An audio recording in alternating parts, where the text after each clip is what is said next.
Dear friends, you are welcome to Historia. അപ്പോൾ Historia പുതിയ ക്ലാസ്സിലേക്ക് നിങ്ങൾക്ക് എല്ലാവർക്കും സ്വാഗതം. അപ്പോൾ ഇന്നത്തെ ക്ലാസ് നമ്മൾ പഠിക്കുന്നത് എങ്ങനെയാണ്? പത്രം, റെഗുലർ ആയിട്ട് പത്രം വായിക്കേണ്ടത് ആവശ്യകത എന്താണ്? നമ്മൾ മുൻ ക്ലാസ്സുകൾ പറഞ്ഞിരുന്നു, ഒരു മത്സര പരീക്ഷയ്ക്ക് തയ്യാറെടുക്കുന്ന കുട്ടികൾ ചെയ്യേണ്ട ചില നെസസറി ആയിട്ടുള്ള ഇന്റഗ്രൽ ആയിട്ടുള്ള ചില കാര്യങ്ങൾ നമ്മൾ പറഞ്ഞു. മത്സര പരീക്ഷയ്ക്ക് തയ്യാറെടുക്കുന്ന എല്ലാ ഉദ്യോഗാർത്ഥികളും ചെയ്യേണ്ട ഇന്റഗ്രൽ വളരെ അവിഭാജ്യമായിട്ടുള്ള ചില ഘടകങ്ങൾ ഞാൻ പറഞ്ഞു. ഒന്ന്, റെഗുലർ ആയിട്ട് നമ്മളെ പ്രീവിയസ് ക്വസ്റ്റ്യൻ പേപ്പർ നമ്മൾ അനലൈസ് ചെയ്യണം. വ്യക്തമായിട്ട് വളരെ ക്ലാരിറ്റിയോട് കൂടി സിലബസ് വായിച്ച് പഠിക്കുന്നു പറഞ്ഞു. അതോടൊപ്പം തന്നെ കമ്പൈൻ സ്റ്റഡി വേണമെന്ന് പറഞ്ഞു, ടൈം മാനേജ്മെന്റ് വേണമെന്ന് പറഞ്ഞു. ഇതൊക്കെ നമ്മൾ സ്ഥിരമായിട്ട് ചെയ്യേണ്ട കാര്യങ്ങളാണെങ്കിൽ അതെല്ലാം പ്രോപ്പറായിട്ട് ചെയ്യേണ്ട കാര്യങ്ങളാണ് പറഞ്ഞ കാര്യങ്ങൾ. ഒന്ന്, പ്രീവിയസ് ക്വസ്റ്റ്യൻ പേപ്പർ തീർച്ചയായിട്ടും അനലൈസ് ചെയ്യുന്നു പറഞ്ഞു. സിലബസ് നല്ല ക്ലാരിറ്റിയോട് കൂടി വായിച്ച് മനസ്സിലാക്കണമെന്ന് പറഞ്ഞു. ടൈം മാനേജ്മെന്റ് എപ്പോഴും കീപ്പ് ചെയ്യണമെന്ന് പറഞ്ഞു. അതോടൊപ്പം തന്നെ കമ്പൈൻ സ്റ്റഡി വേണമെന്ന് പറഞ്ഞു.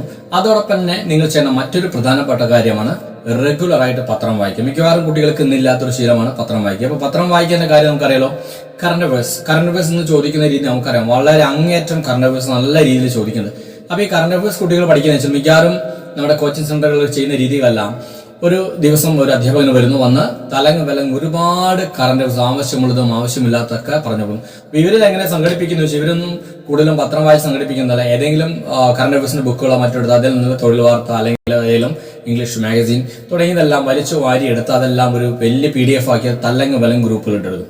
ചില PDF ഗ്രൂപ്പുകളൊക്കെ നമ്മൾ കണ്ടു. അതിൽ ഒരുപാട് കറണ്ട് അഫയേഴ്സിന്റെ PDF ഫയലുകളാണ്. കുട്ടികളുടെ കയ്യിൽ മൊബൈൽ ഫോണിൽ കണ്ടിലോട് ആയിരക്കണക്കിന് ക്വസ്റ്റ്യൻസ് ഉള്ള ഒരു കറണ്ട് അഫയേഴ്സിന്റെ PDF ഫയലുകളാണ് കിട്ടുന്നത്. ക്ലാസ്സുകളും ഇത് തന്നെ നോട്ട്സുകൾ ഇങ്ങനെ കൊടുക്കുന്നത്. ഓർത്തു വയ്ക്കുക, ഇങ്ങനെയുള്ള ഒരു കറണ്ട് അഫയേഴ്സ് പഠിച്ചുകൊണ്ട് നിങ്ങൾക്ക് അതുകൊണ്ട് ഒരു ഗുണം ഉണ്ടാകുന്നില്ല. നിങ്ങൾ പഠിച്ച കുട്ടികൾ ശ്രദ്ധിക്കുക, ഇങ്ങനെയുള്ള PDF ഫയലുകൾ കിട്ടുന്ന കറണ്ട് അഫയേഴ്സിന്റെ ഫയലുകൾ കിട്ടി അതെല്ലാം തലങ്ങും വലിച്ചു വാരി പഠിച്ച് നിങ്ങൾക്ക് ആ കറണ്ട് അഫയേഴ്സ് നിങ്ങൾക്ക് ഒരു ഗുണം ഉണ്ടാകും. അത് ചോദിക്കാറില്ല, അത് നിങ്ങൾക്ക് അതിൽ ആൻസർ കിട്ടാറില്ല. നമ്മൾ ഈ കറണ്ട് അഫയേഴ്സ് പഠിക്കുന്ന അതിൻ്റെ ഒരു പാറ്റേൺ, ആ പാറ്റേണിലൂടെ തന്നെ നിങ്ങൾ പഠിക്കണം. അതിന് ഏറ്റവും പ്രധാനമായിട്ട് നിങ്ങൾ ചെയ്യേണ്ട കറണ്ട് അഫയേഴ്സ് നിങ്ങൾ എങ്ങനെ പഠിക്കണം, പത്രം എങ്ങനെ വായിക്കണം എന്ന് വെച്ചാൽ വായിച്ച് ഏത് രീതിയിലും കറണ്ട് അഫയേഴ്സ് പഠിക്കണം എന്ന് വെച്ചാൽ ഓർത്തു വയ്ക്കുക.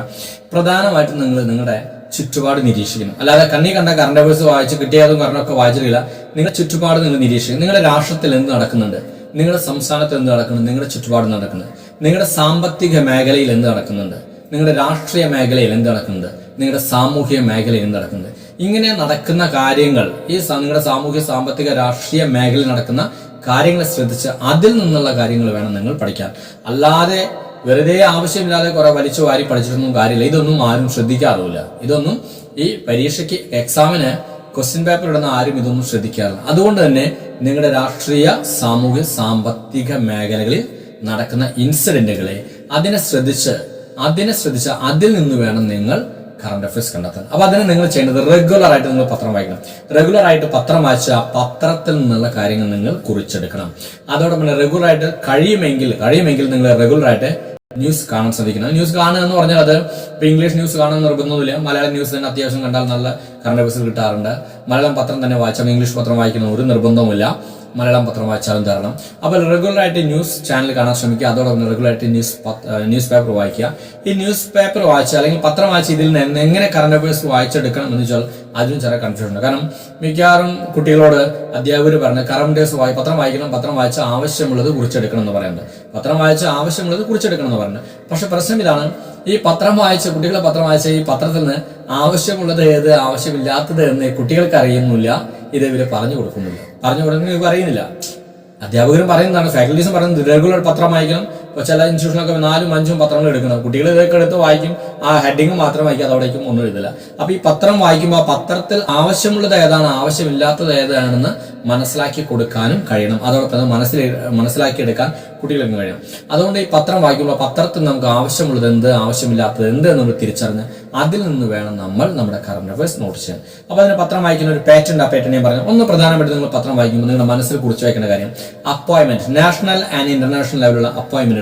പ്രധാനമായിട്ട് നമുക്കറിയാം നമ്മുടെ നാഷണൽ ലെവലിൽ വരുന്ന appoint president of India, supreme കോടതി ചീഫ് ജസ്റ്റിസ്, ഇലക്ഷൻ കമ്മീഷൻ, അങ്ങനെയുള്ള കോൺസ്റ്റിറ്റ്യൂഷണൽ ബോഡീസ്. ഫോർ എക്സാമ്പിൾ ഇപ്പോൾ ഫിനാൻസ് കമ്മീഷൻ, സുപ്രീം കോടതി judge, election commission, CAG, attorney general, ഹൈക്കോടതി ജഡ്ജുകൾ, ഹൈക്കോടതി chief justice, army commanders, human rights commission, woman rights commission, ഇതിന്റെ chairperson, ഇങ്ങനെയുള്ള പ്രധാനപ്പെട്ട പോസ്റ്റുകൾ വരുന്ന അപ്പോയിന്റ്. അതോടൊപ്പം തന്നെ ചില പ്രധാനപ്പെട്ട സംസ്ഥാന ഗവർണർമാര്, മുഖ്യമന്ത്രിമാർ. ഇപ്പൊ 28 സ്റ്റേറ്റുകളിലെ മുഖ്യമന്ത്രിമാരെയും ഗവർണർമാരെയും പഠിച്ചു പോകേണ്ട ആവശ്യം നമുക്കില്ല.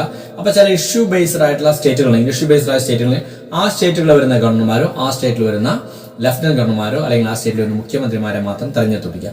ഇതാണ് നമ്മൾ നാഷണൽ അപ്പോയിന്റ്മെന്റ് എന്ന് പറയുന്നത്.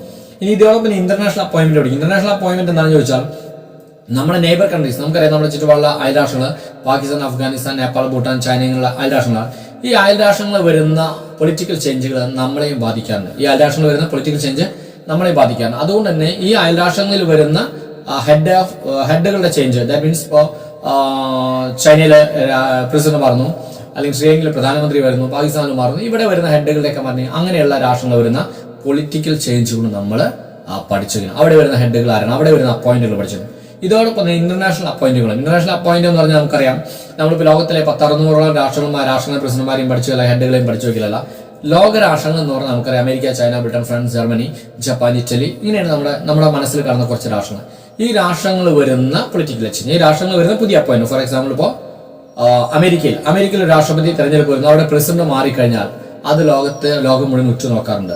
ആ പ്രസിഡന്റ് ആരാണ്, അദ്ദേഹത്തിന്റെ ചിന്താഗതി എങ്ങനെയാണ്, അദ്ദേഹം നടപ്പിലാക്കുന്ന നയങ്ങൾ എങ്ങനെയാണ് തുടങ്ങിയ കാര്യങ്ങളെല്ലാം നമ്മളെ ബാധിക്കും. റീസെന്റ് ഇപ്പോൾ ട്രംപ് അധികാരത്തിൽ വന്ന അന്ന് തന്നെ അദ്ദേഹം കുറെ പുതിയ നിബന്ധനകൾ, കുറെ നിയമങ്ങൾ കൊണ്ടുവന്നു. ഇത് ലോകം മുഴുവൻ ഉറ്റുനോക്കണം. അപ്പൊ ലോകരാഷ്ട്രങ്ങൾ എന്ന് പറയുന്നത് നമ്മുടെ മനസ്സിൽ വരുന്ന രാഷ്ട്രങ്ങളാണ് Britain, France, Russia, America, China, Japan, Italy, ഇങ്ങനെ കുറെ രാഷ്ട്രങ്ങൾ.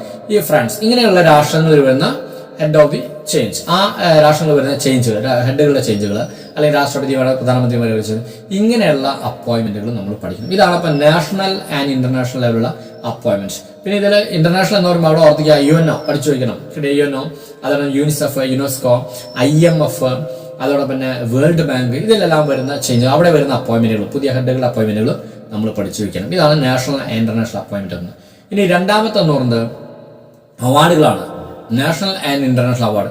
ഇവിടെ നമുക്ക് ഓർത്തിക്കാം നാഷണലും ഇന്റർനാഷണലും ആയിട്ടുള്ള അവാർഡുകൾ ചോദിക്കും. Booker prize, Man Booker prize, Oscar award, അതോടൊപ്പം തന്നെ ഓസ്കാർ അവാർഡ് വരുന്നുണ്ട്, മാക്സസെ അവാർഡ് വരുന്നുണ്ട്.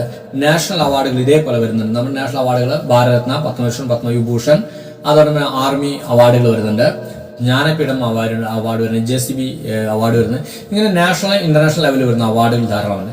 ഈ അവാർഡുകൾ നമ്മൾ പഠിച്ചേക്കണം. അപ്പോൾ അവാർഡുകൾ പഠിക്കുമ്പോൾ ആർക്ക് കിട്ടിയെന്ന് മാത്രമല്ല, ഫോർ വാട്ട്, എന്തിന് കിട്ടി, എന്തിനാണ്, ഏത് പ്ലാറ്റ്ഫോമിൽ നിന്നുകൊണ്ടാണ് എനിക്ക് അവാർഡ് കിട്ടുന്നത്. ഫോർ എക്സാമ്പിൾ ഇപ്പോൾ നമ്മുടെ ബച്പൻ ബച്ചാവോ ആന്തോളൻ നമുക്കറിയാം അല്ലെ, അത് അങ്ങനെയുള്ള സംഘടന വന്നപ്പോൾ നമുക്കറിയാം കലാ സത്യാർത്ഥിക്ക് നോബൽ പ്രൈസ്. അപ്പൊ നോബൽ പ്രൈസ് കിട്ടിയ കലാ സത്യാർത്ഥിക്ക് എന്നല്ല എന്തിന് കിട്ടിയെന്നാണ്.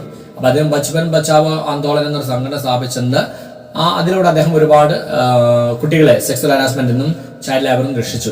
അങ്ങനെ അദ്ദേഹത്തിനുണ്ട്. അപ്പൊ അത് ചോദിച്ചത് ഈ സംഘടന സ്ഥാപിച്ചതിന് അദ്ദേഹത്തിന് നോബൽ പ്രൈസ് കിട്ടിയത് എന്തിനാണ് എന്നാണ് ചോദിച്ചത്. അപ്പൊ വെറുതെ അവാർഡുകൾ മാത്രം പഠിച്ചു, അവാർഡ് കിട്ടിയത് ആർക്ക്, എന്തിനു വേണ്ടിയാണ്, എന്ത് പ്ലാറ്റ്ഫോമിൽ നിന്നുകൊണ്ടാണ് അവർക്ക് അവാർഡ് കിട്ടിയതെന്നുള്ള രീതിയിൽ നിങ്ങൾ പഠിക്കണം. അപ്പൊ ഇവിടെ നിങ്ങൾ നാഷണൽ ആൻഡ് ഇന്റർനാഷണൽ അവാർഡ് ഒന്നും പഠിച്ചു വയ്ക്കുക. നാഷണൽ അപ്പോയിന്റ്മെന്റ്, ഇന്റർനാഷണൽ അപ്പോയിന്റ്മെന്റ്, അതോടൊപ്പം തന്നെ national award, international award. Next one, third one, important ഡേറ്റുകൾ. ഓർത്തുക, ഇമ്പോർട്ടന്റ് ഡേറ്റുകൾ ഒരിക്കലും ഇന്റർനാഷണൽ ലെവലല്ല, അവരെ നാഷണൽ ലെവലിലുള്ള ഇമ്പോർട്ടന്റ് ഡേറ്റുകളാണ്. ഫോർ എക്സാമ്പിൾ ചന്ദ്രയാൻ ലോഞ്ച് ചെയ്ത്, മംഗളയാൻ ലോഞ്ച് ചെയ്ത്, അതോടൊപ്പം GST നിലവിൽ വന്നു, പൗരത്വ ഭേദഗതി ബിൽ നിലവിൽ വന്നു. ഇങ്ങനെയുള്ള ചില ക്രൂഷ്യൽ ആയിട്ടുള്ള ചില ഡേറ്റുകളുണ്ട്. ഈ ഡേറ്റുകൾ മിക്കവാറും ചോദിക്കുക. അത് വർഷം, അതോടൊപ്പം തന്നെ ഡേറ്റ്, മന്ത്, എല്ലാ രീതിയിലും ചോദിക്കാൻ. ചിലപ്പോൾ ഡേറ്റ് മാത്രം ചോദിക്കാൻ, അല്ലെങ്കിൽ വർഷം മാത്രം ചോദിക്കാൻ, അല്ലെങ്കിൽ ഡേറ്റും വർഷം മന്തും ചോദിക്കും. ഈ 3 പാറ്റേണും ചോദിക്കാൻ. അപ്പോൾ അത് ഇതുപോലെ വളരെ, അത് നാഷണൽ ലെവലാണ് കൂടുതൽ ഡേറ്റുകൾ ചോദിക്കുക. അതുകൊണ്ട് ഇമ്പോർട്ടന്റ് ആയിട്ടുള്ള ഡേറ്റുകളുണ്ട്. ആ ഡേറ്റുകൾ നിങ്ങൾ തെരഞ്ഞെടുത്ത് പഠിക്കണം. ഡേറ്റുകളും നിങ്ങൾ തെരഞ്ഞെടുത്ത് പഠിക്കണം. അപ്പോൾ ഞാൻ പറഞ്ഞത് national appointment, international appointment, national award, international അവാർഡുണ്ട്, ദെൻ ഇമ്പോർട്ടന്റ് ഡേറ്റുകളുണ്ട്. നെക്സ്റ്റ് വൺ, ഇൻസിഡന്റുകൾ. ചില പ്രധാനപ്പെട്ട സംഭവങ്ങൾ, ആ സംഭവങ്ങളെ കോർത്തിണക്കിക്കൊണ്ടും കറണ്ട് അഫയേഴ്സ് ചോദ്യങ്ങൾ. ഫോർ എക്സാമ്പിൾ ഇപ്പോൾ സുനാമി വന്നു, സുനാമിയുമായി ബന്ധപ്പെട്ട ചോദ്യങ്ങൾ വരാറുണ്ട്. അല്ലെങ്കിൽ ലഡാക്കിൽ ഒരു ഇൻസിഡന്റ്, അതുമായി ബന്ധപ്പെട്ട് ചില മിലിറ്ററി ഓപ്പറേഷൻ, ഇപ്പോൾ പാലസ്തീനും ഇസ്രായേലും ഹമാസൊക്കെ യുദ്ധം നടക്കുന്നു, അതുമായി ബന്ധപ്പെട്ട റഷ്യയിൽ നടക്കുന്ന യുദ്ധങ്ങൾ, അവിടെ കൂലിപ്പട്ടാളം, അതുമായി ബന്ധപ്പെട്ട കാര്യങ്ങൾ ചോദിച്ചിട്ടുണ്ട്. അപ്പൊ ഇങ്ങനെയുള്ള ചില ഇൻസിഡന്റുകൾ നാഷണൽ ലെവലിലാണ്, ഇന്റർനാഷണലും, അത് രണ്ട് രീതിയിൽ ചോദിക്കാണ്. അപ്പൊ നാഷണൽ ലെവലോ ഇന്റർനാഷണൽ ലെവലോ ഇതുപോലെ ചില ഇൻസിഡന്റുകൾ വന്നു കഴിഞ്ഞാൽ ആ ഇൻസിഡന്റിനെ ബേസ് ചെയ്തുകൊണ്ടും ചോദ്യങ്ങൾ ഉണ്ടാവാറുണ്ട്. അപ്പൊ നിങ്ങൾ നെക്സ്റ്റ് വൺ അടുത്തായിട്ട് ഓർത്ത് വയ്ക്കുന്ന ഇൻസിഡന്റ്, നാഷണൽ ആൻഡ് ഇന്റർനാഷണൽ ലെവലിലുള്ള ഇൻസിഡന്റുകൾ നിങ്ങൾ മനസ്സിൽ ഓർത്ത് വെക്കണം. The next one, personalities. ചില വ്യക്തികളെ ഫോക്കസ് ചെയ്തുകൊണ്ട് ചോദ്യങ്ങൾ, അത് നാഷണൽ ലെവലും ഇന്റർനാഷണൽ ലെവലും. ഒബിച്ചറി പേജാണ് കൂടുതൽ നമുക്ക് കാണേണ്ടത്. എന്ന് വെച്ചാൽ റീസെന്റ് ഇപ്പോൾ ആരെങ്കിലും പാസ്സാവേ, ഈ അടുത്ത കാലത്ത് ആരെങ്കിലും മരിച്ചു കഴിഞ്ഞാൽ അദ്ദേഹം ഏത് മേഖലയുമായി ബന്ധപ്പെട്ട വ്യക്തിയാണ്, അല്ലെങ്കിൽ അടുത്ത കാലത്ത് മരിച്ച വ്യക്തി ഏത് മേഖലയിൽ നിന്ന വ്യക്തിയായിരുന്നു, അല്ലെങ്കിൽ അങ്ങനെ ചില ആളുകൾ, മരിച്ച ആളുകളുമായി ബന്ധപ്പെട്ട ചോദ്യങ്ങൾ. അപ്പൊ അത് പേഴ്സണാലിറ്റിയാണ്, ചില വ്യക്തികളെ കേന്ദ്രീകരിച്ചുകൊണ്ട് ചോദ്യങ്ങൾ ഉണ്ടാവാറുണ്ട്. സോ പേഴ്സണാലിറ്റി, വളരെ ഇമ്പോർട്ടൻ്റ് ആയിട്ടുള്ള നാഷണൽ ആൻഡ് ഇന്റർനാഷണൽ ലെവലിലുള്ള പേഴ്സണാലിറ്റികളുമായി ബന്ധപ്പെട്ട ചോദ്യങ്ങൾ. അപ്പോൾ പറഞ്ഞ കാര്യങ്ങളാണ്. പത്രം വായിക്കുമ്പോൾ നിങ്ങൾ ശ്രദ്ധിക്കേണ്ട കാര്യങ്ങൾ: നാഷണൽ അപ്പോയിന്റ്മെന്റും ഇന്റർനാഷണൽ അപ്പോയിന്റും പഠിക്കണം, നാഷണൽ അവാർഡും ഇന്റർനാഷണൽ അവാർഡും പഠിക്കണം, അതോടൊപ്പം തന്നെ പ്രധാനപ്പെട്ട ഡേറ്റുകൾ പഠിക്കണം, പ്രധാനപ്പെട്ട ഇൻസിഡന്റുകൾ പഠിക്കണം, പ്രധാനപ്പെട്ട വ്യക്തികൾ, പേഴ്സണാലിറ്റീസ്, അതിനെക്കുറിച്ച് പഠിക്കണം. ഇനി അത് കഴിഞ്ഞാൽ മറ്റൊന്ന് വരുന്നത് പ്രധാനപ്പെട്ട സംഭവം എന്ന് പറയുന്നത് നമ്മുടെ സ്പോർട്സ് എന്ന കാറ്റഗറിയിൽ നിന്ന് ചോദ്യങ്ങളാണ്. അപ്പോൾ സ്പോർട്സ് പഠിക്കുമ്പോൾ ശ്രദ്ധിക്കുക, സ്പോർട്സ് എല്ലാ മേഖലയിലും തലങ്ങും വിലങ്ങും വലിച്ചു വാരി പഠിച്ചാലൊന്നും കിട്ടാറില്ല.